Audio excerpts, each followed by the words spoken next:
कहानी के शुरू में हम एक बूढ़े आदमी को देखते हैं जिसको अपने घर के ऊपर वाले कमरे से कुछ आवाजें आती हैं। जब ये देखने जाता है तो वहाँ पर कुछ भी नहीं था, पर हाँ उधर एक खिलौना था जो खुद से घूम रहा था। वो बूढ़ा आदमी जब वहाँ पर गौर से देखता है तो उधर उसे किसी का साया दिखाई देता है, जिसे देखने के लिए वो उस पर चादर डाल देता है, पर उसे कुछ भी नजर नहीं आता। लेकिन कुछ ही देर बाद वो साया उसके सामने आ जाता है, जिसे देखकर बूढ़ा आदमी बहुत ज्यादा डर गया था और वो चादर में छुपा साया उस पर हमला करके उसे मार देता है। फिर हमें कुछ सालों के बाद का सीन दिखाया जाता है। हम एक कपल को देखते हैं। एलिसन अपने बचपन के घर में अपने हस्बैंड के साथ रहने के लिए आई थी। एलिसन अपने डैड की मौत के बाद पहली बार अपने घर में आई थी। उसे अपने पुराने घर में आकर बहुत अच्छा लग रहा था। उसकी पुरानी यादें ताज़ा हो गई थी। उसका हस्बैंड रिचर्ड उससे कहता है कि अगर तुम्हें यहाँ पर रहना अच्छा नहीं लग रहा तो हम शहर में भी शिफ्ट हो सकते हैं, क्योंकि ये घर शहर से बहुत दूर था। एलिसन का एक बेटा भी था। रात को एलिसन को अजीबोगरीब सपने आ रहे थे, जिस वजह से वो स्लीप पैरालिसिस में चली गई थी। मतलब वो नींद में तो नहीं थी, पर वो अपने जिस्म को भी नहीं हिला पा रही थी। असल में ये उसकी बचपन की बीमारी थी। उसका हस्बैंड उसे शांत करता है। बचपन में उसके डैड उसे इस बीमारी से निकाला करते थे। एलिसन को ये बात समझ नहीं आई थी कि ये उसकी कोई बीमारी है या उसके साथ कुछ वाकई अजीब है, क्योंकि जब भी वो ऐसी हालत में होती थी तो एक औरत उसको दूर खड़ी दिखाई देती थी जो सिर्फ उसी को देखती रहती थी। बचपन में भी उसके साथ बिल्कुल ऐसा ही होता था। उसके डैड उसको समझाते थे कि इसमें कुछ हकीकत नहीं है,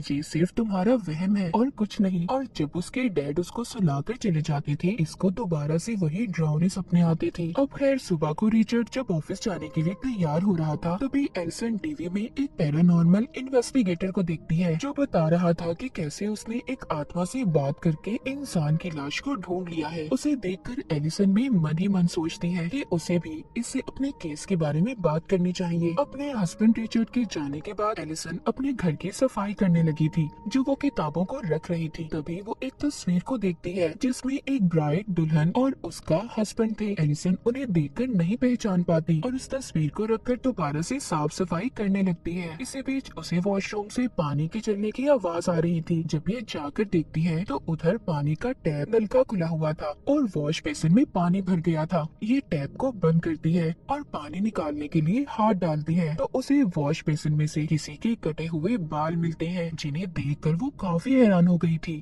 कि वो बाल यहाँ पर कैसे आए। तभी एलिसन को अपने बच्चे के रोने की आवाज आने लगी थी। ये जाकर अपने बच्चे को चुप करवाती है तो तभी उसकी नजर ऊन के धागे पर पड़ती है जो बॉल की तरह लिपटा हुआ था। उसे देखकर इसे याद आता है कि ऐसा धागा उसने अपनी मॉम के हाथ में भी देखा था, क्योंकि उसकी मॉम टेलर दर्शन थी। रात को एलिसन जब रिचर्ड के साथ खाना खा रही थी तो रिचर्ड बताता है कि मुझे बिजनेस के सिलसिले में कुछ दिन के लिए शहर से बाहर जाना होगा। ये सुनकर एलिसन को बिल्कुल भी अच्छा नहीं लगता। वो कहती है जरूर, तुम्हारी सेक्रेटरी भी तुम्हारे साथ जा रही होगी, क्योंकि पहले एलिसन का हस्बैंड अपनी सेक्रेटरी को पसंद करता था। एलिसन उसको मना करती है कि तुम मुझे ऐसे अकेले छोड़कर जाओगे, जिस पर वो कहता है बात समझने की कोशिश करो एलिसन, अगर मैं नहीं गया मुझे जॉब से निकाल दिया जाएगा। पर एलिसन को गुस्सा था कि रिचर्ड अपनी सेक्रेटरी के साथ जा रहा है, जिस पर रिचर्ड उससे कहता है कि वो उसकी जॉब है, तुम समझने की कोशिश करो, मैं सिर्फ तुमसे प्यार करता हूँ, मुझ पर ऐसे शक मत करो। एलिसन अब बिना कुछ कहे ही अपने कमरे में चली जाती है। तभी उसे अपने सामने घूमता हुआ खिलौना दिखाई देता है। उसको देखकर एलिसन को अपने बचपन की याद आ गई थी कि कैसे ऐसे ही बचपन में ये इसके सामने आ गया था। जब इसने इस खिलौने का पीछा किया तो इसकी मॉम ने इसे स्टोर रूम में बंद कर दिया। जब सुबह हुई तो इसके डैड ने इसे बाहर निकाला था। एलिसन जख्मी हालत में बाहर निकली थी। इसके बाद इसके डैड ने ये फैसला किया था कि वो इसे किसी दूसरी फैमिली को दे देंगे, क्योंकि एलिसन अपने ही घर में महफूज नहीं थी। पर उस वक्त एलिसन ने अपने घर में एक प्रीस्ट को भी देखा था जो कमरे में बैठा मंत्र पढ़ रहा था। तब से एलिसन बाहर रहने लगी थी और अब बहुत सालों बाद ये अपने पुराने घर में आई थी।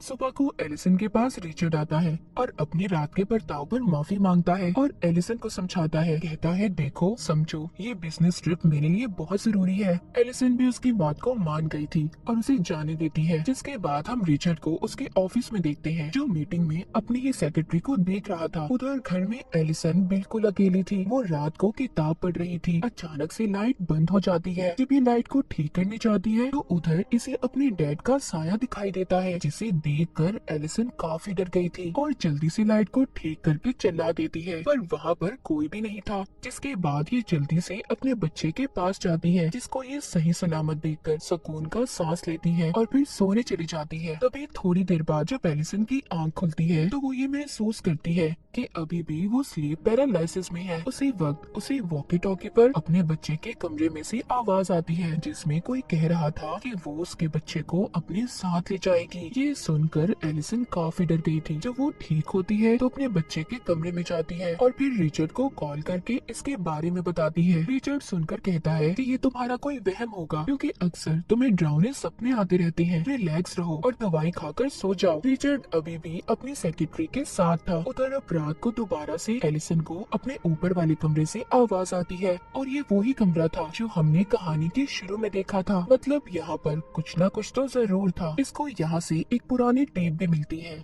जिसको इसके डैड ने रिकॉर्ड किया था। एलिसन उसको लगाकर देखने लगी थी। ये उस वीडियो में देखती है कि वो अपने मॉम डैड के साथ जंगल में पिकनिक मनाने गई थी, पर साथ ही एक और वो अपनी मॉम की वीडियो देखती है जिसमें उसकी मॉम अजीब सी हरकतें करती हुई दिखाई दे रही थी और उसके डैड ने प्रीस्ट को बुलाया था। ये सब देखकर एलिसन को समझ नहीं आ रहा था कि उसकी मॉम को हुआ क्या था, क्योंकि आज तक उसके डैड ने इस बारे में नहीं बताया था। अब एलिसन किसी तरह उस प्रीस्ट का पता करती है जिसको इसने वीडियो में देखा था और उससे मिलने जाती है। प्रीस्ट उससे पूछता है कि तुम कौन हो। वो बताती है कि आज से कुछ साल पहले मेरे डैड ने तुमसे मदद मांगी थी। मैं उन्हीं की बेटी हूँ। मेरी मॉम को ठीक करने के लिए मुझे जानना है कि आखिर मेरी मॉम को हुआ क्या था, वो क्यों अजीब अजीब हरकतें करती थी। प्रीस्ट कहता है सॉरी, मैं इस बारे में तुम्हारी कोई मदद नहीं कर सकता और ना कुछ बता सकता हूँ। एलिसन कहती है मुझे उस घर में किसी के होने का एहसास होता है, पर प्रीस्ट फिर भी उसकी नहीं सुनता और उसके मुंह पर ही दरवाजा बंद कर देता है। पर फिर उसी दिन प्रीस्ट एलिसन के घर खुद ही आ गया था। एलिसन पूछती है मेरा अब भी यही सवाल है, मेरी मॉम को क्या हुआ था। प्रीस्ट बताता है तुम्हारी मॉम पर किसी बुरी आत्मा का असर था। उसने तुम्हारी मॉम को अपने काबू में कर लिया था और तुम्हारे डैड ने तुम्हें दूसरी फैमिली को इसलिए दिया था, वो तुम्हें महफूज रखना चाहते थे। तुम्हारी मॉम के अंदर जो आत्मा थी वो बहुत खतरनाक थी। उस पर कोई भी मंत्र असर नहीं कर रहा था, इसीलिए उनका गला काट कर हमें तुम्हारी मॉम को मारना पड़ा। इसके बाद तुम्हारे डैड को लगा कि वो आत्मा चली गई है, पर वो इसी घर में मौजूद थी। ये सुनकर एलिसन डर जाती है। वो प्रीस्ट को बताती है कि जब मैं स्लीप पैरालिसिस में होती हूँ तो मुझे कोई नजर आता है। वो प्रीस्ट कहता है ये तुम्हारा कोई वहम नहीं है बल्कि ये हकीकत है, क्योंकि वही आत्मा अभी भी यहाँ पर मौजूद है जो इस घर से जाना नहीं चाहती। एलिसन पूछती है आखिर उस आत्मा को हमसे चाहिए क्या। प्रीस्ट बताता है कि तुम्हारे नाना की शादी के फौरन बाद ही उनकी वाइफ गायब हो गई थी। फिर उन्होंने दूसरी शादी कर ली जिससे उनके पास 2 बच्चे थे, पर उनमें से सिर्फ तुम्हारी मॉम ही बची थी। जो दूसरी उनकी बहन थी यानी कि तुम्हारी आंटी, उनको वो आत्मा अपने साथ ले गई और वो आत्मा कोई और नहीं बल्कि तुम्हारी पहली नानी है जो अपने बच्चे को लेने आती है। प्रीस्ट किस बच्चे की बात कर रहा था ये हमें कहानी में आगे जाकर पता चलेगा।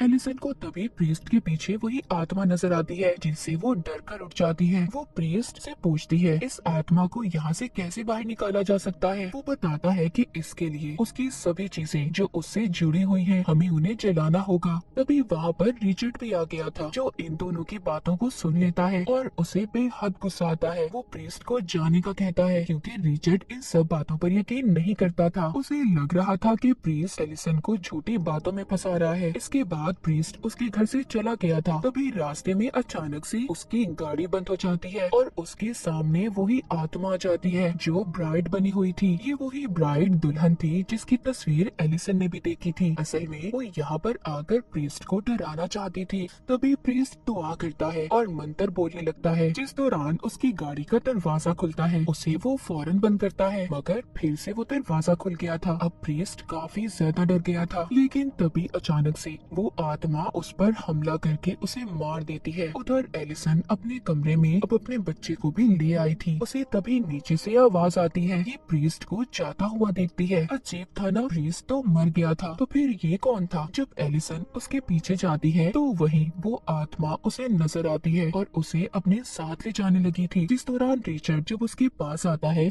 तो आत्मा वहाँ से चली गई थी। जब ये दोनों कमरे में आते हैं तो इन्हें पता चलता है कि वो आत्मा अब इनके बच्चे को अपने साथ ले गई है। अब रिचर्ड पुलिस को बुलाता है अपने बच्चे को ढूंढने के लिए। उधर एलिसन भी ये जानती थी कि उसके बच्चे को एक आत्मा लेकर गई है जिसे पुलिस नहीं ढूंढ सकती। ये अब उसी पैरानॉर्मल इन्वेस्टिगेटर प्रीस्ट को कॉल करती है जिसको इसने पहले टीवी पर देखा था। ये एलिसन के बुलाने से उसके घर पर आता है और उन्हें एक जादुई क्रिस्टल बॉल दिखाता है। वो बताता है जब भी कोई आत्मा, कोई बुरी शक्ति इसके पास होती है, इसका रंग बदल जाता है और तभी इससे पता चलता है कि वहाँ पर कोई बुरी शक्ति है या नहीं। जब ये प्रीस्ट एलिसन के कमरे को देखता है तो उसे पता चलता है कि उसके बच्चे को सच में कोई आत्मा लेकर गई है।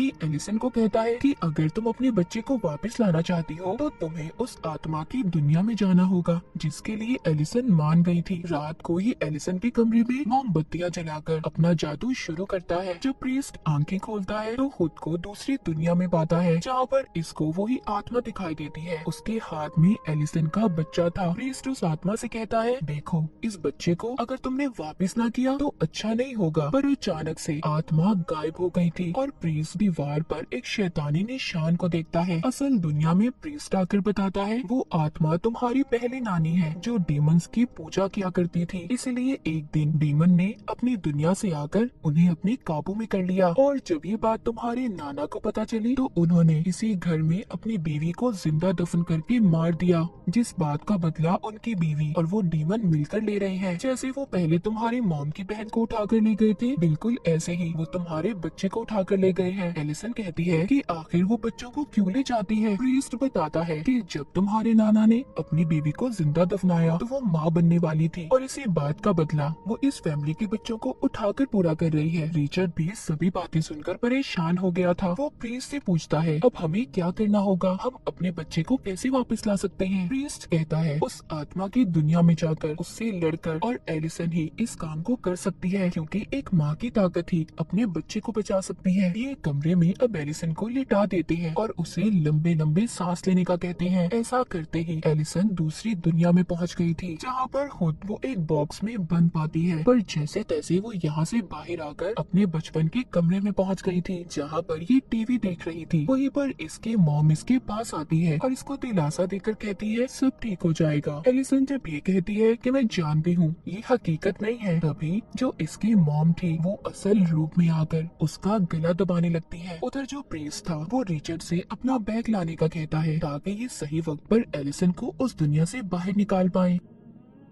पर जब रिचर्ड कमरे पे जाता है जहाँ पर वो अपनी सेक्रेटरी को देखता है, पर ये समझ गया था कि ये आत्मा की कोई चाल है, लेकिन उस कमरे का दरवाजा बंद हो जाता है। उसे तभी बाथरूम से आवाज आती है। जब ये देखने जाता है उधर आत्मा ने इसको अपने काबू में कर लिया था। उधर दूसरी दुनिया में एलिसन अपने नाना को देखती है जो रो रहे थे। उसको अपनी असल नानी भी दिखाई देती है जो अपना गला काट लेती है। इधर असल दुनिया में प्रीस्ट रिचर्ड का इंतजार कर रहा था, पर जब वो नहीं आता तो वो खुद ही अब ऊपर जाता है। जब कमरा खोलता है उधर सब अजीब था। रिचर्ड भी उस आत्मा के कब्जे में था। ये जल्दी से अपना बैग लेता है और दरवाजा बंद करके एलिसन के पास जाता है। अपनी चीजें निकालकर जादू करके आत्मा को एलिसन से दूर रहने का कहता है। इससे वो आत्मा उससे दूर तो हो गई थी। उधर आत्मा की दुनिया में एलिसन अपने नाना की पहली वाइस को देखती है, यानी कि उसी आत्मा को जो अब तक इनके पीछे पड़ी थी। फिर एलिसन को अपने डैड मिलते हैं जो कह रहे थे इधर ही रुक जाओ,